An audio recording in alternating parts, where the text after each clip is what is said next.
Hello, everybody. CLG here. What's that going on?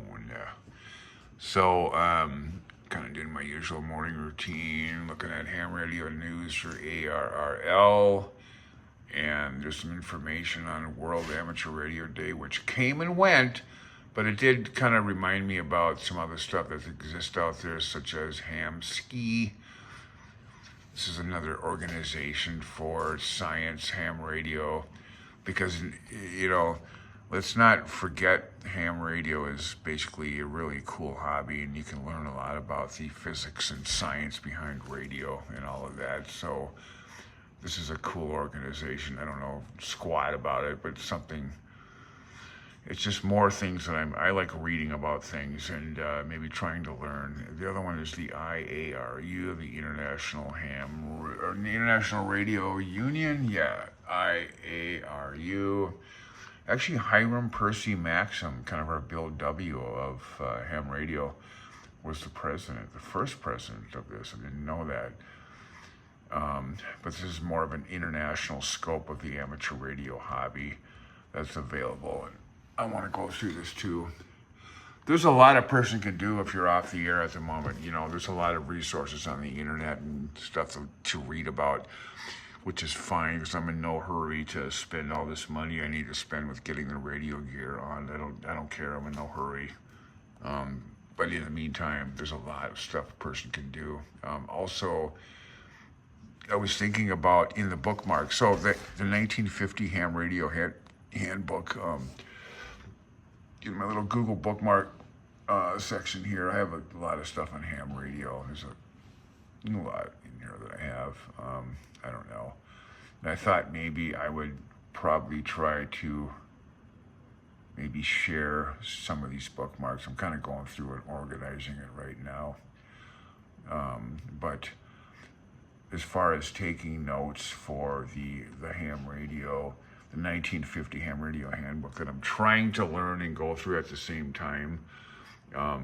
Somehow I think what I'm going to do is set up a bookmark page and, a URL that has all those on there.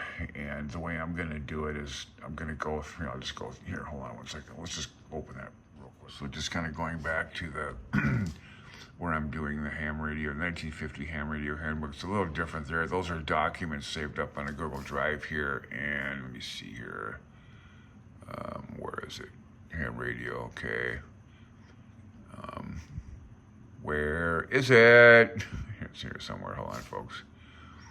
There it is. So when I need to go back through chapter 2 and take notes on what I just tried to present, which I probably did a horrible presentation, but the whole point of now is going back to chapter 2 and making notes, and I'm going to do it by hand with pencil on a graph paper. I know that sounds lame-o, but I'm kind of thinking this is the 1950s, and I kind of wanted to just, do it in that style of writing with a pencil eraser, a pencil sharpener on graph paper, and, being just kind of making just basic notes. But anyway, that's another subject.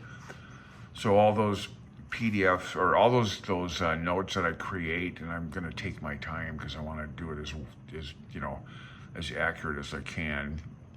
But I would scan those into PDF files and then put them on post them somewhere. And it's good because the trend, like wherever I found this, you can type in, you can find this yourself. You can type in 1950 ham radio handbook and you'll get a PDF file to download. It's really easy. That's kind of the trend that I'm seeing for documentation. A lot of the stuff I have, I've gotten that way. So anyway, the notes, once I make them, that's what I'm going to do. They're going to be available for download somewhere. I'm going to work on that, but I just wanted, this is just like the kind of stuff I don't see too many people sharing, but I bookmark a lot of stuff about ham radio. And here, my interest anyway. Might not be yours, but it's mine. So anyway, that's all I got for you this morning, folks. Have a good day from your old pal, CLG. Bye-bye.